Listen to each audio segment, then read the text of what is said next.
everyone. So in last lecture, video lectures, that is 10th and 11th, I tried to explain the concept of array. Okay, where in 10th and 11th video lecture I told you about array as a class member in C++. मागच्या 10 आणि 11 दोन्हीही video लेक्चर्समध्ये मी तुम्हाला अरे हा क्लासचा member हे आहे या प्रकारचा तुम्हाला मी प्रोग्राम एक्सप्लेन केला आहे. हा इथं प्रोग्राम आहे तो बघा. ओके, इथं आपण जो पाहिला बघा, इथं क्लास कोणता आहे, पहिलीच लाईन जर आपण बघितली क्लास स्टुडंट. इथं कोणते आहे बघा, क्लास स्टुडंट. या क्लास स्टुडंटमध्ये आतमध्ये INT roll number, INT marks of size असा आहे बघा. ओके, INT मार्क्स स्क्वेअर ब्रॅकेटच्या आतमध्ये साईज आहे.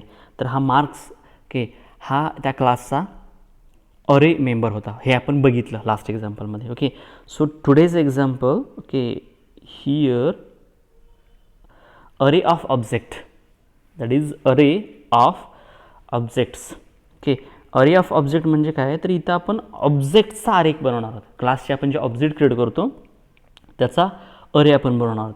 तर डेटा मेंबर आपण बघितला मागच्या प्रोग्राममध्ये की तो अरे मेंबर अरे असणारा बघितला आपण डेटा मेंबर. इथं बघतोय आपण काय, ऑब्जेक्टचा अरे बनवणार आहोत. ऑब्जेक्टचा अरे आता लास्ट प्रोग्राममध्ये इथं वाटल्यास ह्या प्रोग्राममध्ये बघा आपण काय केलं आहे की इथं आपण क्लास तयार केला आहे कोणता बघा. ओके, क्लास एम्प्लॉय तयार केला आहे, क्लास एम्प्लॉय. आणि ह्या क्लास एम्प्लॉयचा ऑब्जेक्ट आपण कुठे तयार केला आहे, इथं बघा मेनमध्ये. ओके, मेनच्या आतमध्ये INT I नंतर एम्प्लॉय EF3 असं केलं आहे बघा. एम्प्लॉय स्क्वेअर ब्रॅकेटच्या आतमध्ये 3 हा अरे आहे, हा ऑब्जेक्ट आहे. म्हणजे एम्प्लॉय हा क्लास आहे, E हा त्याचा ऑब्जेक्ट आहे. So employee is the class, E is the object and inside a square bracket that is 3. So that indicates it is the object, array of object. इथं आपण 3 value देतो, याचा अर्थ काय होतं की इथं ऑब्जेक्टचा अरे क्रिएट होतो. लक्षात ठेवा, हेच एक्झाम्पल जर तुम्ही वरती पाहिलात ह्याच्या अगोदरचं तर तुम्हाला इथं लक्षात येईल बघा फरक दोन्हीमधला. इथं क्लास कुठला आहे, क्लास स्टुडंट आहे बघा. 3 नंबर इथं वाटलं बघा, क्लास स्टुडंट दिसतो. क्लास स्टुडंट पहिलीच लाईन आहे बघा, क्लास स्टुडंट. आणि या क्लास स्टुडंटचं मेनमध्ये मी जातो आता. इथं मेनला आलो, मेनमध्ये आपण बघितलं स्टुडंट STU असं दिले. तर इथं काय स्क्वेअर ब्रॅकेटच्या आतमध्ये म्हणजे student is the name of the class, STU is the object. Square ब्रॅकेटच्या आतमध्ये काही व्हॅल्यू दिलेली मी नाही आहे, जसं पुढच्या एक्झाम्पलमध्ये 3 दिली तशी इथे काही दिलेली नाही आहे. याचा अर्थ काय, तर इथं एकच ऑब्जेक्ट आहे. मात्र इथं आपण काय करतो आहे, here we are creating how many object, 3 objects. Okay, of class employ. Okay, so check here. Okay, what is array of object. So whenever you create a single object, okay, so the number of memory location, okay, for each memory location you can store a single atom. Okay, means whenever you create only a single object, then that object, okay, for that object memory locations are reserved and that stores only a single record. That stores only a single record. So an object of that class represent only a record in memory, a single record in the memory. And if you want to more than one record of that class type, if you want more record, then okay, so for that it is a better way to create array of object. Okay, या एक्झाम्पलमध्ये मी काय केलं आहे, वरच्या एक्झाम्पलमध्ये या स्टुडंटच्या इथं मेनमध्ये पाहिलं तुम्ही, मेनमध्ये STU केले. STU हा एकच ऑब्जेक्ट आहे, तर त्यामुळे प्रोग्राम रन झाल्यानंतर STU ओके हा ऑब्जेक्ट क्रिएट होतो आणि एकाच स्टुडंटचं रेकॉर्ड स्टोर होतं. म्हणजे काय, इथे जे पाहिलं रोल नंबर 101 या एकाच स्टुडंटचं सब्जेक्टचे मार्क्स काय झाले तिथं स्टोर होतात. लक्षात ठेवा. ओके, तर इथं आता आपल्याला काय पाहिजेत, एकापेक्षा जास्त ऑब्जेक्ट्स पाहिजेत. Okay, so here we are trying to do a thing that here we are creating more than one object of the same class. एकाच क्लासची आपल्याला जास्त, म्हणजे जसं वरत्या ह्याच्यामध्ये आपण एकाच स्टुडंटची माहिती भरली तशी जास्त विद्यार्थ्यांची जशी माहिती भरायची असेल तर आपल्याला अरे करणं हा खूप चांगला उपाय आहे. अरे त्यासाठी करावा. ओके, तर हे एक्झाम्पल्स बघा, वाटल्यास मी एक्झाम्पल तुम्हाला मी सांगते. ओके, बघा इथं आपण अरे ऑफ ऑब्जेक्ट कसा वापरते. Okay, so see example of array of object in that first hash include iostream.h. Okay iostream dot okay आता तुम्हाला काही ठिकाणी असं दिसेल हॅश इन्क्लूड iostream.h आणि काही ठिकाणी तुम्हाला हॅश इन्क्लूड iostream आणि दुसऱ्या लाईनला युझिंग नेमस्पेस std असं दिसेल. तर ह्याचे रिझन्स काय आहेत की फक्त हॅश इन्क्लूड iostream.h हे काही प्रोग्रॅमिंगच्या जे काही सॉफ्टवेअर्स आहेत त्या ठिकाणी फक्त एवढं चालतं आणि काही ठिकाणी तुम्हाला हॅश इन्क्लूड iostream ओके आणि दुसऱ्या लाईनला युझिंग नेमस्पेस std हे तुम्हाला 2 लाईन्स काही सॉफ्टवेअरला द्यावी लागते. ओके तर आता पुढे बघा सगळ्यात महत्त्वाचा मुद्दा क्लास काय एम्प्लॉय काय केली तर आपण here we can create a class whose name is a employee class employee and that class opening curly bracket that class start okay then int id okay आता मी एम्प्लॉयची काय माहिती घेते त्याचे डेटा मेंबर काय काय आहेत बघा id नेम आणि एज मी काय काय घेतोय id घेतोय एम्प्लॉयचा त्याचं नाव घेतोय त्याचं एज घेतोय आणि त्याची सॅलरी घेतोय. So 4 data members okay of employee okay and next inside a public इथं पहा आता पब्लिकमध्ये ओके इथं पहा so check here now here public okay inside the public okay हा क्लास स्टार्ट कुठं झाला आहे हा क्लास इथं सुरू झाला आणि संपलाय कुठं हा क्लास ओके तो क्लास खालती संपलाय ओके तो संपलाय इथं संपलाय लक्षात ठेवा तो क्लास त्याची क्लासच्या डेफिनेशनची. त्यामुळे हे जे आहेत कोण हे दोन्ही जे आहेत मेंबर जर असं मी तुम्हाला दाखवलं तर बघा ओके क्लास इथं स्टार्ट झाला आहे क्लास संपलाय कुठं इथं. आता या क्लासच्या आतमध्ये हे गेट डेटा हा एक फंक्शन आहे आणि हा पुट डेटा हा फंक्शन आहे. ओके हे दोन्ही फंक्शन काय केले त्या क्लासच्या आतमध्ये डिफाईन केलेत. So this function are define inside the class हे फंक्शन डिफाईन केलेत आणि जेव्हा inside the class function define केलेले असतात तेव्हा त्या फंक्शनला इनलाईन फंक्शन असंही म्हणतात. आता हे इनलाईन म्हणजे काय हे तुम्हाला भविष्यात मी सांगणार आहे. ओके पण सध्या तेवढं लक्षात ठेवा those function that are define inside the class okay are also called as a okay inline function. Okay तर इथे आपण बघितले हे 3 जे आहेत हे तिन्ही चारही डेटा मेंबर आहेत. ओके हे चारही काय आहेत डेटा मेंबर आहेत id नेम एज आणि सॅलरी. ओके नंतर गेट डेटा आणि put data okay this 2 are the member functions. हे 2 जे दिसतात हे काय आहेत हे दोन्हीही हा मेंबर आणि हा सुद्धा मेंबर फंक्शन आहे. Okay so this get data and put data this 2 are the member function. Okay आणि हे गेट डेटा आणि पुट डेटा हे दोन्ही पण क्लासच्या डेफिनेशनच्या आतमध्ये डिफाईन केलेत. So this function is also called as function define inside the class. Okay हे फंक्शन आहे ते फंक्शन मी जेव्हा एक्झिक्युशन स्टार्ट होईल मेनपासून तेव्हा तुम्हाला मी सांगेन. ओके आता बघा पुढचा पॉईंट आपण जिथे जातो main. Okay so execution start from main. Okay so here check याच्या खालीच तुमच्याकडे नोट्स आहेत त्यामुळे खालीच तुम्हाला आउटपुट पण दिसतं बघा इथं. ओके इथं आउटपुट दिसतं enter details of first employee second employee third employee. हे आपण इनपुट करतो आहे डिटेल्स ऑफ थर्ड एम्प्लॉय हे इथपर्यंत आपण इनपुट करतो आहे आणि हा आपल्याला दिसतं. मग हे जे आहे enter details of first second and third okay यासाठी म्हणून फंक्शन जो वापरण्यात येतो गेट डेटा आहे इथं आहे तो गेट डेटा फंक्शन. ओके हा गेट डेटा वापरतो आणि तो रिझल्ट दिसतो त्यासाठी आपण हा पुट डेटा वापरतो. ओके तर बघा आपण एक्झिक्युशन स्टार्ट करूया मेनपासून. Okay so execution start from main. So main function start इथं झाला आणि संपला कुठं इथं. ओके त्यातली पहिली स्टेटमेंट int आय हे व्हेरिएबल मेनमध्ये मी डिक्लेअर केलं आहे त्याची गरज वाचते म्हणून. Okay and the employ is the name of the class and e(3). okay so here this statement e(3) that creates 3 object of type employee. so because of that you can store record of 3 employees. Okay बघा इथं काय होतं की employ हा class झाला आणि तुम्ही square ब्रॅकेटच्या आतमध्ये 3 दिला याचा अर्थ तुम्ही या ऑब्जेक्ट 3 ऑब्जेक्ट क्रिएट करता. लक्षात ठेवा या अरेजचा कन्सेप्टचा उपयोग करून. सो म्हणूनच इथं आहे अरे ऑफ ऑब्जेक्ट आहे. तर फर्स्ट वन ओके e(3) जर म्हटलं तर त्यातलं पहिलं जे काय ऑब्जेक्ट असेल ते e(0) असतं दुसरं असतं ते e(1) असतं आणि तिसरं असतं ते e(2). अशी टोटल 1 2 आणि 3 ऑब्जेक्ट काय होतात क्रिएट होतात. ते कुठल्या टाईपचे एम्प्लॉय टाईपचे क्रिएट होतात हे लक्षात ठेवा. ओके त्याच्यानंतर पुढच्या स्टेटमेंटला जाऊया आपण फॉर लूपला जाऊयात आपण. ओके फॉर लूपला आलो for i is equal to 0. आता ही स्टेटमेंट बघा स्टेटमेंट कशी काम करते फॉर लूपची बघा. For i is equal to 0 okay पहिल्यांदा 0, नंतर 0 आयसाठी आय लेस दॅन 3 आहे म्हणजे 0 less than 3. Okay, I plus plus म्हणजे किती झाला, आय 0 होता, प्लस प्लस म्हणजे 1 झाला, जो पुढच्या वेळी वापरतो आहे. आता ब्रॅकेटच्या आतमध्ये आलं. ओके, ब्रॅकेटच्या आतमध्ये आलं. ओके, ह्या जो कर्ली ब्रॅकेटच्या आतमध्ये आलं, त्याच्या आतमध्ये cout enter details of हे प्रिंट झालं. आउटपुट दिसतंय बघा तुम्हाला, खाली आउटपुट आहे. Okay, enter details of.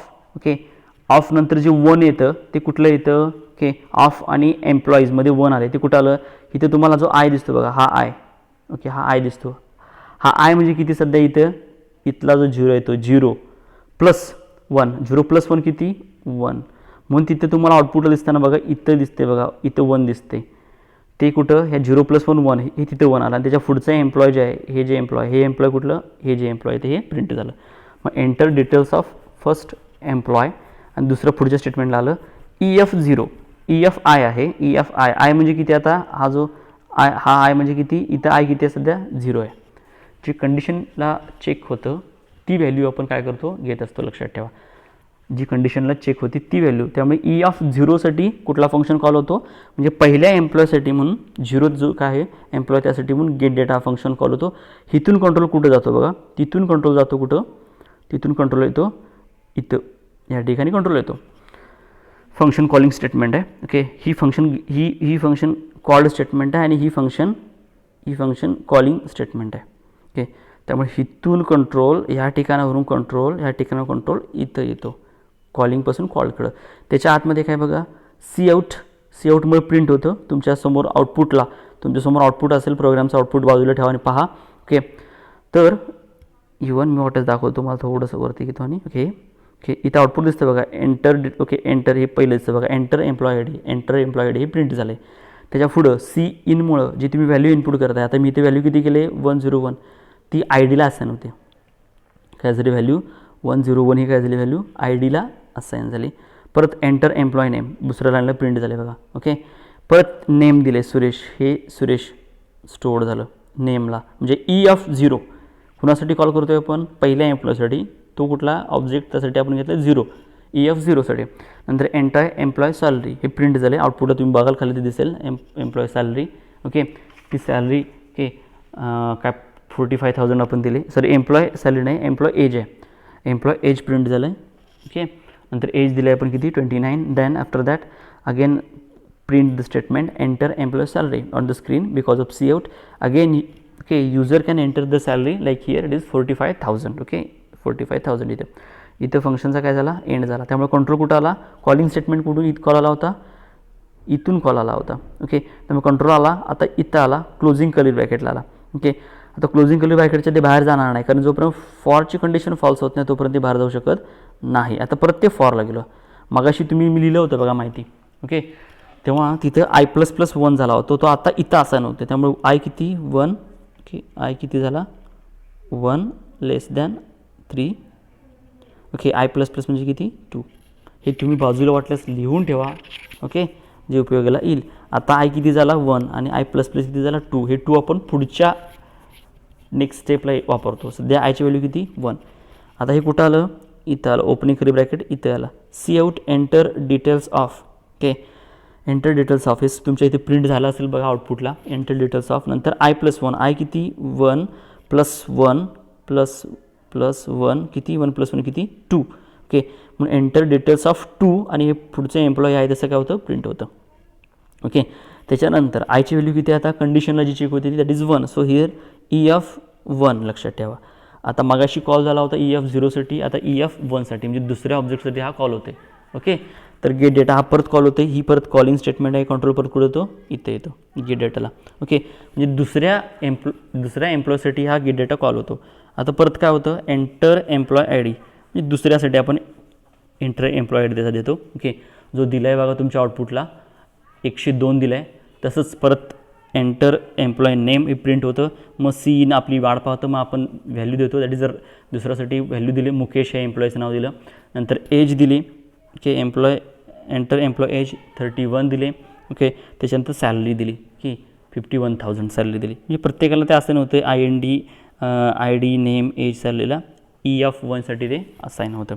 परत इथून कंट्रोल परत कुठं येतो, कॉलिंग स्टेटमेंट इथं तुमची. त्यामुळे पुढच्या याला येतो क्लोजिंग केली ब्रॅकेटला, परत इथं फॉरला जातं. जोपर्यंत कंडिशन फॉल्स होत नाही तोपर्यंत तेच काम करणार आहे. ओके, मग आता बघा इथं जो 2 झालेली व्हॅल्यू आहे ती आता किती येणार. ओके, इथं असं नव्हते आता 2 लेस दॅन 3 आणि आय वाढलेला किती 3. लक्षात ठेवा, हे तुम्हाला लक्षात येत असेल, मी परत मी लिहितो. ओके, पहा. ओके, पहा 2 लेस दॅन 3. ओके, आणि आय इन्क्रीमेंट झाला किती 3. ओके, आता आयची व्हॅल्यू किती 2साठी. ओके, खाली आलं, परत इथं आलं cout enter details of 2. Okay, third employee आहे त्याचं डिटेल्स आपण एंटर करतो आहे. ओके, पण मात्र ऑब्जेक्ट मात्र एकनं कमी आहे, तो किती आहे 2 होतो. ओके, इथं आय किती इथं 2 वरती जो आहे तो 2 + 1, हा +1, 2 + 1 किती 3. म्हणजे enter details of third employee हे स्क्रीनला तुमच्या प्रिंट झालं असेल बघा, आउटपुटला दिसतं ते. ओके, त्याच्यानंतर EF किती इथं 2, EF2 गेट डेटा. ओके, म्हणजे EF2साठी काय होतं ते कॉल येतो, परत इथून ही कॉलिंगची स्टेटमेंट आहे, इथून कुठे देते इथं कॉलला येतं, परत एम्प्लॉय आय डी, परत एम्प्लॉय आय डी आपण देतो. ओके, 103 दिला आहे बघा employee I D. Okay, cin तो घेतो, हे प्रिंट होतं, परत सी आउटमुळे एंटर एम्प्लॉय नेम हे प्रिंट होतं, नेम दिलं आहे तुम्ही रमेश. ओके, जे सी इनमुळे या नेमला व्हॅल्यू असं नव्हते, परत एज दिले, परत 31 असं नव्हतं, परत enter salary, enter employee salary print होतं, परत सॅलरी तुम्ही दिलेली आहे 47,000, ते याला असं नव्हते सॅलरीला. इथं फंक्शन संपला म्हणजे कंट्रोल बाहेर पडतो, परत कुठं इथून कॉल आला होता या स्टेटमेंटवरून. ओके, इथून तो आता काय करतो, परत फॉर लूपला कंडिशन जोपर्यंत फॉल्स होत नाही तोपर्यंत परत येतो. आता 3 जे शेवटी आले बघा, ही व्हॅल्यू आहे 3ची. ओके, इन्क्रीमेंट झाली व्हॅल्यू, आता लक्षात ठेवा ती. ओके, परत ते चेक होते, परत चेक होते 3 लेस दॅन 3. आता ही कंडिशन काय झाली फॉल्स, 3 हा 3पेक्षा लहान नाही आहे, त्यामुळे हे इथून ते बाहेर पडतं, आणि या सी आउटला येतं आणि प्रिंट करतं अँड डिटेल्स ऑफ एम्प्लॉय असं प्रिंट होतं बघा, तुमच्या आउटपुटला दिसेल ते. त्याच्यानंतर परत पुढं फॉर लूप आहे बघा, इथं आलं. आता परत ते फॉर लूप आपण बघूया. ओके, परत फॉर लूपला आलं. ओके, आता इथं फॉर लूपला आल्यानंतर बघा, परत फॉर लूपला आलं ते. ओके, परत फॉर लूपला आलं, इथे पाहत आता परत इथं आय सुरुवातीला 0 0, नंतर 0 less than 3, 0 less than 3, I plus plus म्हणजे किती 1. आयची व्हॅल्यू किती आता 0, लक्षात ठेवा आयची व्हॅल्यू किती 0. परत आला पुढच्या या लाईनला आलं. ओके, EF 0, आयची व्हॅल्यू किती 0. EF 0ला ऑलरेडी तुमच्या व्हॅल्यू दिलेल्या आहेत, गेट डेटामध्ये व्हॅल्यू मिळाल्या, त्यामुळे EF 0. ओके, तर EF 0 पुट डेटा, इथून कॉलिंग स्टेटमेंट आहे ती कंट्रोल इथं येतो आणि प्रिंट होतं पुढचा statement C out slash N mode next लाईनला I D. Okay, I D. Okay, I D किती झाला आहे बघा, आय डी कोणाचा EF 0चा आय डी किती आहे 0, किती आहे 101 तुम्ही ऑलरेडी दिला आहे. इथं तो ह्या ठिकाणी त्याची व्हॅल्यू प्रिंट होती किती 101. ही व्हॅल्यू हे 101 येते, हे सी आउटमुळे प्रिंट होतं. नेम काय दिलं आहे तुम्ही, ओके सुरेश दिलं आहे बघा, ते प्रिंट होतं. ओके, एज काय दिलं आहे, थोडं अंतर पडलं आहे स्लॅशटीमुळे, आउटपुटमध्ये तुम्हाला स्लॅशटीमुळे अंतर दिसतं बघा. एज किती दिलं आहे तुम्ही 29 असं प्रिंट होतं. Okay, he value and salary किती दिलं आहे 45 काय ते समथिंग दिलं आहे बघा. ओके, हे सी आउटमुळे हे सगळं काय होतं, हे सगळं सी आउटमुळे काय होतं प्रिंट होतं. ओके, ह्याच्या बाहेर पडतं आणि परत कंट्रोल कुठं येतो, या ठिकाणी येतो. ओके, इथं आला परत तो पुढे जाणार नाही, कारण का जोपर्यंत हे फॉर लूप फॉल्स होत नाही तोपर्यंत, कारण परत कंट्रोल वरती येणार, फॉर लूप चेक करणार. ओके, तर बघा आता इथं सगळं मगाशी आय किती झाला होता 1 झाला होता, तो आता इथे परत येतो. Okay, 1. Okay, 1 less than 3. Okay, I किती आता 2. ओके, आता परत आला पुढच्या याला आला EF 1साठी, काय EF 1साठी ऑलरेडी तुम्ही डेटा गेट डेटाचा उपयोग करून दिला आहे, पुट डेटा तो फक्त प्रिंट करतो. इथून ही कॉलिंग स्टेटमेंट इथं आला, सी आउटमुळे प्रिंट होतं आय डी किती दिले तुम्ही ऑलरेडी दिलेल्या व्हॅल्यू किती 102 बघा, आउटपुटला 102. ओके, नंतर मुकेश, नंतर एज त्याचं दिलं 31 आणि 45 काय ते सॅलरी. ओके, हे त्या व्हेरिएबलच्या व्हॅल्यूज सी आउटमुळे काय होतात प्रिंट होतात. स्लॅश एन वापरल्यासाठी की मध्ये स्पेस द्यावा. आता हे संपतं, परत कुठं आलं, परत इथं येतं, इथून ते परत बॅक इथं जातं, जोपर्यंत फॉर लूप संपत नाही तोपर्यंत ते परत काम करणार. आयची व्हॅल्यू मगाशी किती वाढलेली होती 2, ते आता इथं असायला झाली 2 लेस दॅन 3, आय किती आता 3. ओके, आता आता आयची व्हॅल्यू किती चेक करतो आहे आपण, 2<3, 2<3, त्यामुळे आय किती 2, म्हणून इथे किती आला आता 2. ओके बघा इथं किती आलं, या EF आयच्या ठिकाणी इथं 2 डॉट पुट डेटा, ही कॉलिंग स्टेटमेंट आहे. परत कंट्रोल इथे येतो. ओके परत EF2साठी म्हणून त्याचा ID, नेम, एज, सॅलरी तुम्ही दिला आहे ऑलरेडी, तेच काय होतं सगळं प्रिंट होतं. या सी आउट ब्रॅकेटच्या बाहेर पडतं. कोणी कॉल केलं इथं परत चेक करतं कंडिशन फॉरची. इथं मगाशी काय आलं होतं, आय मगाशी किती होता 3 झाला होता, I++3 झाला होता, तो इथं आला आता 3<3. ओके इथं आलं. जेव्हा ही कंडिशन चेक करतं, इथली कंडिशन आयची 3<3 कंडिशन चेक करतं, तेव्हा 3<3 कंडिशन फॉल्स. ओके आणि फॉल्स झाल्यामुळे ते काय करतं, फॉल्स झाल्यामुळे ही कंडिशन फॉल्स झाल्यामुळे ते आता इथं येत नाही, ते डाट कुठे येतं या ब्रॅकेटला इथं. इथं हा कशाचा एंड आहे, ह्या मेनचा एंड आहे, त्यामुळे प्रोग्रामचं एक्झिक्युशन काय होतं स्टॉप होतं. Okay so here check. Okay when we create object of the class then it represent. Okay when we create only single object then it records information of only singles. Okay it single records, it represent only single record. Okay but when you want more than one record, okay then you have to be create must an array of object. Okay as per this example. बघा इथं आपण काय केलं, समजा तुम्ही इथं की आपण हे एक्झाम्पल बघतोय. ओके एक्झाम्पल बघतोय की ह्या एक्झाम्पलमध्ये आपण काय बघितलं, तर या एक्झाम्पलमध्ये आपण काय करतो EF3 करतो. Okay EF3 means what. Okay EF3 means what. Okay इथं इफ जर तुम्ही फक्त एम्प्लॉय नंतर फक्त ई दिला असता आणि सेमीकोलन दिला असता तर याचा अर्थ काय झाला असता, फक्त एकच ऑब्जेक्ट क्रिएट झाला असता. Okay but here you are created EF3 so it can stores a record of 3 employees. Okay